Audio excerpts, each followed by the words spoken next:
Abraham had taken another wife, whose name was Keturah. She bore him Zimran, Jokshan, Medan, Midian, Ishbak, and Shua. Jokshan was the father of Sheba and Dedan. The descendants of Dedan were the Asherites, the Letushites, and the Lamites. The sons of Midian were Ephah, Epher, Hanok, Abida, and Eldah. All these were descendants of Keturah. Abraham left everything he owned to Isaac. But while he was still living, he gave gifts to the sons of his concubines and sent them away from his son Isaac to the land of the east. Abraham lived 175 years. Then Abraham breathed his last and died at a good old age, an old man and full of years, and he was gathered to his people. His sons Isaac and Ishmael buried him in the cave of Machpelah near Mamre, in the field of Ephron son of Zohar the Hittite, the field Abraham had bought from the Hittites. There Abraham was buried with his wife Sarah. After Abraham's death, God blessed his son Isaac, who then lived near Beer Lahai Roi. This is the account of the family line of Abraham's son Ishmael, whom Sarah's slave, Hagar the Egyptian, bore to Abraham. These are the names of the sons of Ishmael, listed in the order of their birth: Nebaioth the firstborn of Ishmael, Kedar, Adbeel, Mibsam, Mishma, Dumah, Massa, Hadad, Tema, Jetur, Naphish, and Kedemah. These were the sons of Ishmael, and these are the names of the 12 tribal rulers according to their settlements and camps. Ishmael lived 137 years. He breathed his last and died, and he was gathered to his people. His descendants settled in the area from Havilah to Shur, near the eastern border of Egypt, as you go toward Ashur. And they lived in hostility toward all the tribes related to them. This is the account of the family line of Abraham's son Isaac. Abraham became the father of Isaac, and Isaac was 40 years old when he married Rebekah daughter of Bethuel the Aramean from Paddan Aram and sister of Laban the Aramean. Isaac prayed to the Lord on behalf of his wife, because she was childless. The Lord answered his prayer, and his wife Rebekah became pregnant. The babies jostled each other within her, and she said, "Why is this happening to me?" So she went to inquire of the Lord.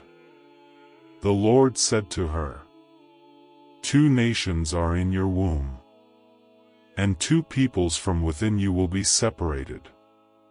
One people will be stronger than the other, and the older will serve the younger."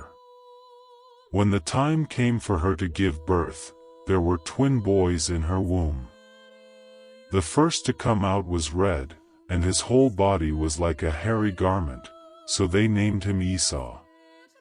After this, his brother came out, with his hand grasping Esau's heel, so he was named Jacob.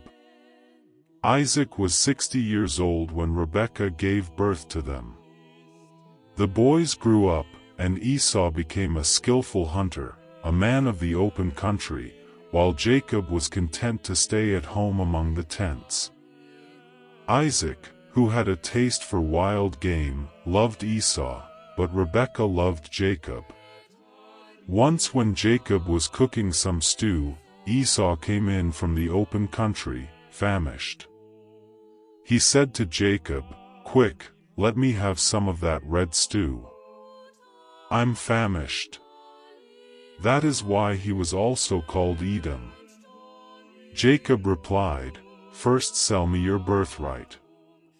"Look, I am about to die," Esau said. "What good is the birthright to me?" But Jacob said, "Swear to me first." So he swore an oath to him, selling his birthright to Jacob. Then Jacob gave Esau some bread and some lentil stew. He ate and drank, and then got up and left. So Esau despised his birthright. Now there was a famine in the land, besides the previous famine in Abraham's time, and Isaac went to Abimelek king of the Philistines in Gerar. The Lord appeared to Isaac and said, "Do not go down to Egypt, live in the land where I tell you to live. Stay in this land for a while, and I will be with you and will bless you. For to you and your descendants I will give all these lands and will confirm the oath I swore to your father Abraham. I will make your descendants as numerous as the stars in the sky and will give them all these lands, and through your offspring all nations on earth will be blessed, because Abraham obeyed me and did everything I required of him, keeping my commands, my decrees and my instructions." So Isaac stayed in Gerar. When the men of that place asked him about his wife, he said, "She is my sister," because he was afraid to say, "She is my wife." He thought, "The men of this place might kill me on account of Rebekah, because she is beautiful." When Isaac had been there a long time, Abimelek king of the Philistines looked down from a window and saw Isaac caressing his wife Rebekah. So Abimelek summoned Isaac and said, "She is really your wife. Why did you say, 'She is my sister'?" Isaac answered him, "Because I thought I might lose my life on account of her." Then Abimelek said, "What is this you have done to us? One of the men might well have slept with your wife, and you would have brought guilt upon us." So Abimelek gave orders to all the people, "Anyone who harms this man or his wife shall surely be put to death." Isaac planted crops in that land and the same year reaped 100-fold, because the Lord blessed him. The man became rich, and his wealth continued to grow until he became very wealthy. He had so many flocks and herds and servants that the Philistines envied him.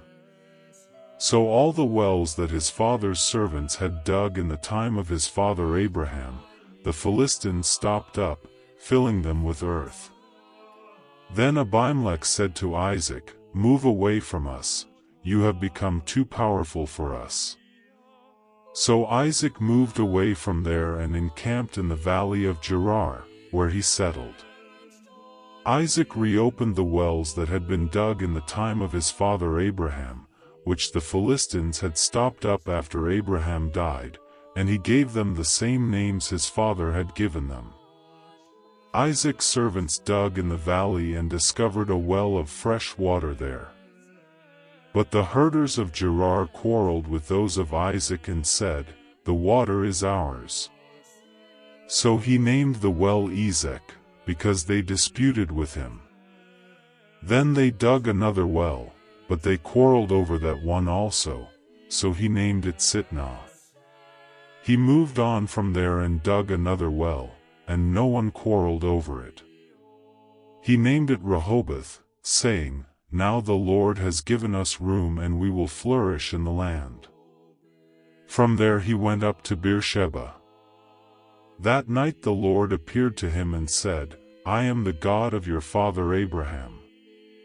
Do not be afraid, for I am with you. I will bless you and will increase the number of your descendants for the sake of my servant Abraham." Isaac built an altar there and called on the name of the Lord. There he pitched his tent, and there his servants dug a well. Meanwhile, Abimelek had come to him from Gerar, with Ahuzath his personal advisor and Phicol the commander of his forces.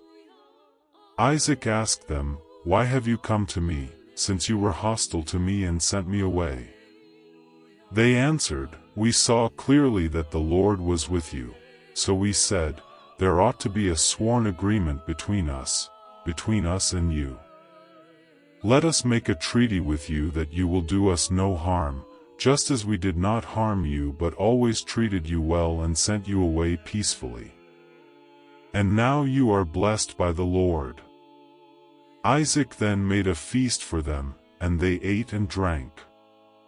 Early the next morning the men swore an oath to each other. Then Isaac sent them on their way, and they went away peacefully. That day Isaac's servants came and told him about the well they had dug. They said, "We've found water." He called it Sheba, and to this day the name of the town has been Beersheba.